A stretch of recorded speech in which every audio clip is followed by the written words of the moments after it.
அதான் இப்போ இந்த ரேம்ப் வாக்கு இந்த மாதிரியான விஷயம்லாம் பேசுறதுக்கு முன்னாடி அவங்க வந்து இப்போ யாரையோ அல்லது எதையோ பார்த்து கொஞ்சம் மிரண்டு போன மாதிரி.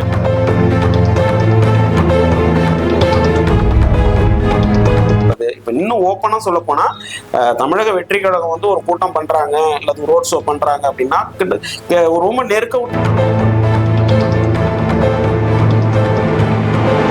சாதாரண ஒரு பொறுப்பு கூட வராம மண்ணோட மண்ணா போனவன் பல ஆயிரம் பேர் திமுக எத்தனையோ.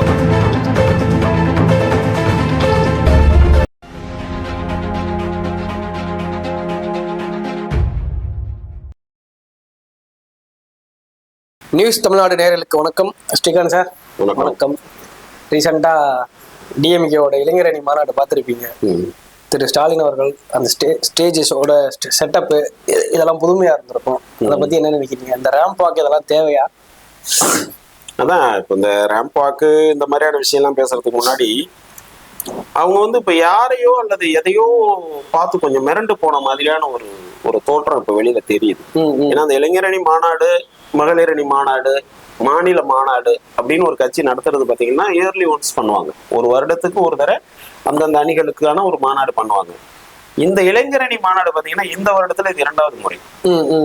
புரியுதா? அப்ப இதுக்கு முன்னாடி அப்படி இல்லை. அப்ப என்னன்னா அப்ப யாதோ ஒரு விஷயத்த பார்த்து இவங்க கொஞ்சம் பயந்து போய் அல்லது மிரண்டு போய் அல்லது ஒரு அச்ச உணர்வுல இதை அடிக்கடி பண்றாங்க.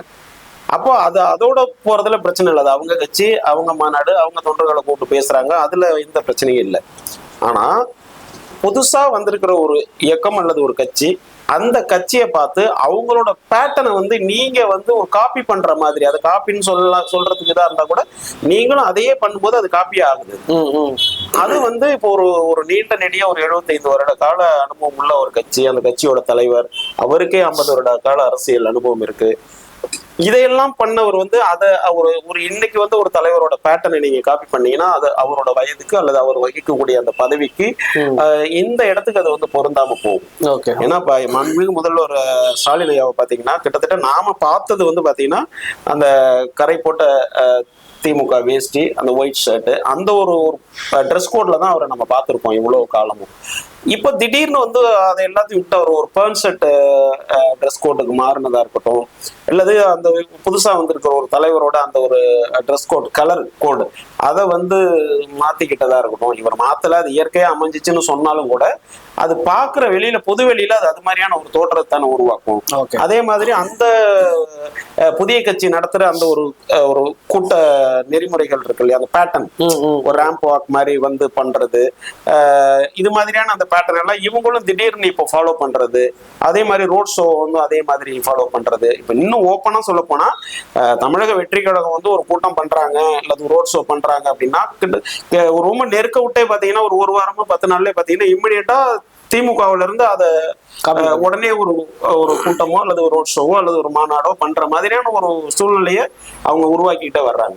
இது வந்து இந்த திமுக மாதிரியான ஒரு கட்சிக்கு திமுகவோட பிளஸ் மைனஸ் அதுக்குள்ள நம்ம போக தேவையில்லை. அவங்களுக்கான நல்லது செஞ்சிருக்காங்க, கெட்டது செஞ்சிருக்காங்க, இதையெல்லாம் ஒரு பக்கம் வச்சா கூட இந்த பேட்டர்னை ஃபாலோ பண்றதுங்கிறது பாத்தீங்கன்னா திமுக மாதிரியான ஒரு பாரம்பரியமான கட்சி, அதாவது பாரம்பரியம்னு சொல்ல வேண்டாம், ஒரு அனுபவமான ஒரு கட்சிக்கு அவ்வளோ ஒரு நல்லது கிடையாது. அப்போ ஏதோ ஒரு அச்ச உணர்வு இல்லை எதையோ பார்த்து அவங்க மிரள்றாங்க. ஸோ அதனால வந்து அதை பிளஸ் பண்ணணும், நம்ம அவங்கள விட நம்மளும் பெரிய ஆளுன்னு காமிக்கணும் அப்படிங்கிற ஒரு முனைப்பை வந்து சமீப காலமா காமிச்சிட்டு இருக்காங்க. அதுக்கு வந்து டெப்டி சிஎம் அவர்களை முன்னிறுத்தி திராவிட முன்னேற்ற கழகத்தோட முகம் அவர் அப்படின்னு சொல்ற மாதிரியான ஒரு விஷயத்தை அவங்க வந்து இந்த மாதிரியான மாநாடு மூலமா ரெஜிஸ்டர் பண்றாங்க. ஓகே, நீங்க டெப்டி சிஎம் சொன்னீங்க. அவரோட ஸ்பீச்ல பாத்தீங்கன்னா பழைய அடிமைகள், புதிய அடிமைகள் அப்படி சொல்லி நிறைய கோட் பண்ணியிருந்தாரு. அப்படி தமிழ்நாட்டுல எவ்வளவு பேர் தான் அடிமையா இருக்காங்க? இவங்க எல்லாத்தையும் அடிமையா வச்சுக்கிறதா யாரு? நான் பார்த்தேன் இது. டெப்டி சிஎம் வந்து இப்போ சிஎம்மோட அரசியல் அனுபவங்கிறது நெடிய உள்ளது. கிட்டத்தட்ட 15 வயதுலயே அவர் அரசியலுக்கு வந்துட்டாரு. கண்டிப்பா அவர் சிஎம் ஆகும்போது 60 வயதை தாண்டி தான் சிஎம் ஆனாரு. அவ்வளவு காலம் அந்த கட்சிக்கு உழைச்சிருக்காரு. அவரு நிறைய போராட்டங்கள் பண்ணியிருக்காரு, பேரணி பண்ணியிருக்காரு, நிறைய கைதுகள், சிறைகள் இப்படி எல்லாம் பண்ணி அந்த இடத்துக்கு வந்திருக்காரு. பட் நீங்க சொல்ற மாதிரி அந்த டெப்டி சிஎம்மோட அரசியல் என்ட்ரிங்கிறது அப்படி இல்லை. ஒரு தாத்தா அரசியலோட தலைவர், அப்பா வந்து அரசியல் கட்சியோட தலைவர், உடனே இவர் மகனா வந்து அந்த கட்சிக்கு தலைவரா அந்த இடத்துக்கு நகர்த்தப்பட்டிருக்காரு. இன்னைக்கு துணை முதல்வராக ஆயிருக்காரு. அப்படி இருக்கும்போது இந்த அடிமைகள் அப்படின்ற ஒரு விஷயத்த வந்து அவர் பேசுனது வந்து பாத்தீங்கன்னா முதல்ல அவர்கிட்டே அந்த கேள்வியை கேட்டுக்கணும். திமுக எந்த மாதிரியான ஒரு கட்சி, இந்த திமுக தொண்டர்களை திமுக தலைமை எந்த இடத்துல வச்சிருக்கு அப்படின்றத அவர் முதல்ல பாத்துக்கணும். ஏன்னா இந்த அடிமை அப்படின்ற ஒரு விஷயமே வந்து பாத்தீங்கன்னா சொல்லப்படாத பல ஆயிரம் அடிமைகள் திமுகல இருக்காங்க. அந்த தலைமைக்கும் அந்த தொண்டர்களுக்குமான தொடர்பே அப்படித்தான் இருக்கு.